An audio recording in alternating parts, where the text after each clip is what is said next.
tunggu dulu. Ada masalah? Nggak ada masalah. Oke. Di tengah maraknya ujaran kebencian di media sosial, kemudian masih terdapat konflik bernuansa SARA, dan kemudian kita lihat juga negara kita sedikit terganggu ya, berkaitan dengan hubungan antara suku, agama, dan ini membuat kita prihatin. Tapi di tengah keprihatinan itu, Glenn, ada konferensi musik Indonesia di Ambon. Nah, ini yang kita akan ceritakan, apa hasil dari konferensi musik itu. Sebelum ke situ, Bung, kenapa rambutnya mesti gitu, Bung? Mesti tampilan ini. Glenn, ini untuk menyesuaikan topik, Glenn. Oh, gitu. Sebagai musisi kan kita harus gondrong. Nah, itu. Tapi musisi sekarang nggak gondrong lagi, Bung. Maksudnya ini zaman dulu ya. Tampilannya agak, casingnya agak scary, Bung, menakutkan. Glenn pulang. Ya sudah lah, ini musisi zaman old, zaman old. Siap, Bung. Ini saya bingung mau panggil Bung, Mbak, atau apa. Berani panggil Mbak. Glenn, jadi sebelum konferensi musik dalam rangka peringatan Hari Musik Indonesia, itu kan kita ketemu di Ambon, di Candy on Location itu. Nah, kemudian Glenn menyampaikan bahwa melalui musik ingin merekatkan kembali ya masyarakat Maluku yang terkoyak-koyak karena konflik waktu itu ya. Nah, boleh tahu apa yang dilakukan supaya mungkin sebagian dari penonton di rumah atau yang di studio waktu itu belum tahu. Konflik di horizontal yang pernah terjadi di Maluku atau di Ambon khususnya, itu memang masyarakatnya sendiri yang mempunyai inisiatif besar untuk bisa rekonsiliasi, dan memang perekat utamanya itu adalah kekuatan kebudayaan dan musik mempersatukan. Keren, karena yang terlibat itu juga anak-anak muda, bahkan ada sebagian yang memang jadi korban konflik ya. Itu ada yang memang ada yang korban konflik, ada yang memang mereka waktu itu juga masih kecil sekali gitu, dan sampai akhirnya yang waktu di Kick Andy on Location itu memang mereka generasi baru, Bung, generasi yang muncul dengan mindset baru, millennials lah ya. Baik, jadi menarik karena salah satu yang terlibat dalam kepanitiaan kemudian tampil adalah seorang anak yang ketika itu usianya berapa yang dia terjebak di dalam bus itu? Kalau sekarang dia usianya sekitar 21 tahun, Bung. Iya. Ya, dia waktu itu terjebak di tengah konflik itu dia masih masih di bangku SD. Ya, SD dan, gitu ya. Iya. Dan yang menarik, ini dia warga Kristen terjebak di tengah pemukiman Muslim. 10 hari kalau nggak salah harus bersembunyi di dalam bus. Tapi ternyata kemudian setelah diketahui oleh warga Muslim, itu malah dijaga, diselamatkan.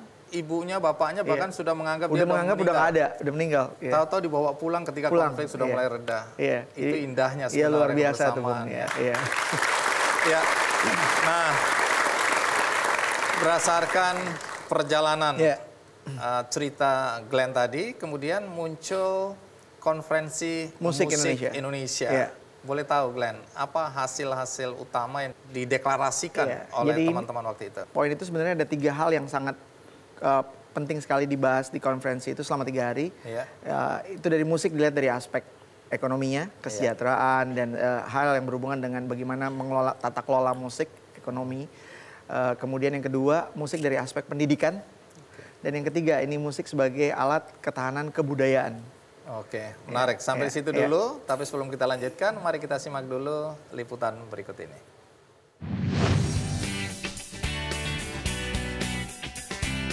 Sejak dikeluarkan keputusan Presiden nomor 10 tahun 2013, Indonesia merayakan Hari Musik Nasional pada tanggal 9 Maret setiap tahunnya.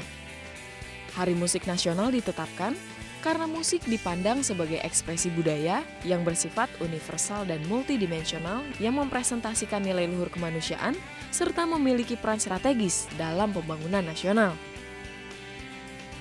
Dengan penetapan Hari Musik, diharapkan dapat meningkatkan kepercayaan diri dan motivasi insan musik Indonesia.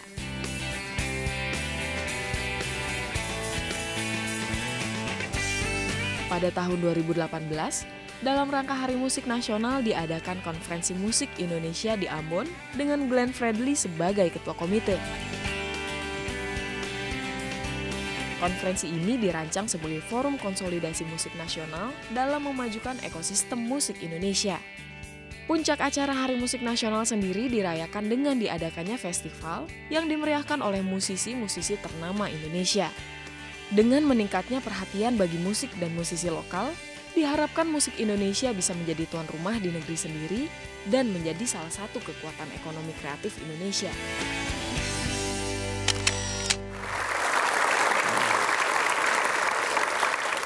Baik, di sini ada Mas Ben Slil dan Wendy Putranto. Ini satu seluruh segmen akan begini, Bung.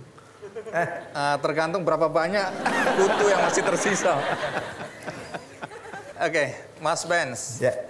Apa pentingnya konferensi musik di Ambon baru-baru ini? Menurut saya itu penting sekali karena selama ini kita tidak pernah membahas sesuatu secara detail per meja dan itu dibahas secara per kelompok-kelompok itu sehingga jadilah 12 butir yang kemarin diserahkan pada Bapak Presiden. Anda hadir di situ ya? Ya, kebetulan saya ada di tempat jurnalis, para jurnalis dan salah satu di antaranya yang kita pertanyakan adalah bagaimana mungkin aktivitas lembaga pendidikan musik dalam bentuk kursus-kursus itu sampai ke pelosok, tapi apakah gurunya itu capable untuk mengajar di sana?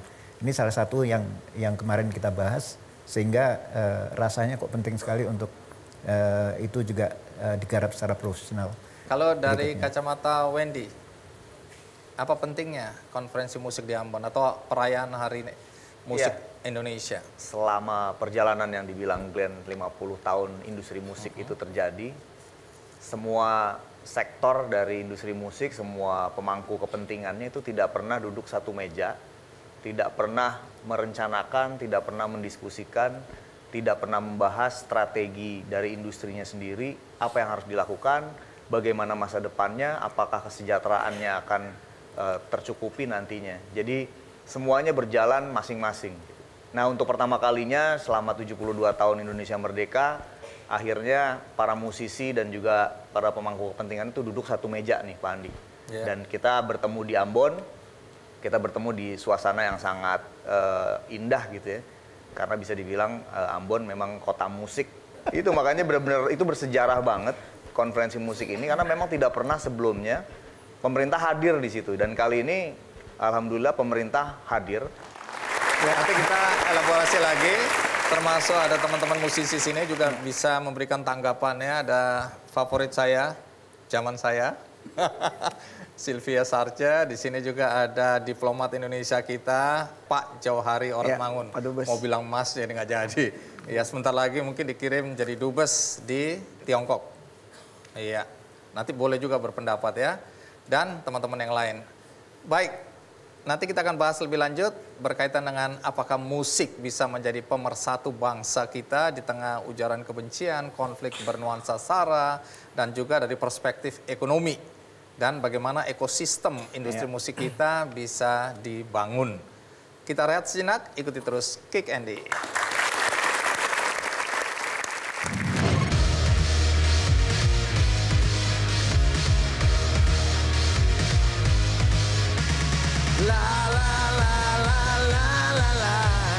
Langsung sekolah.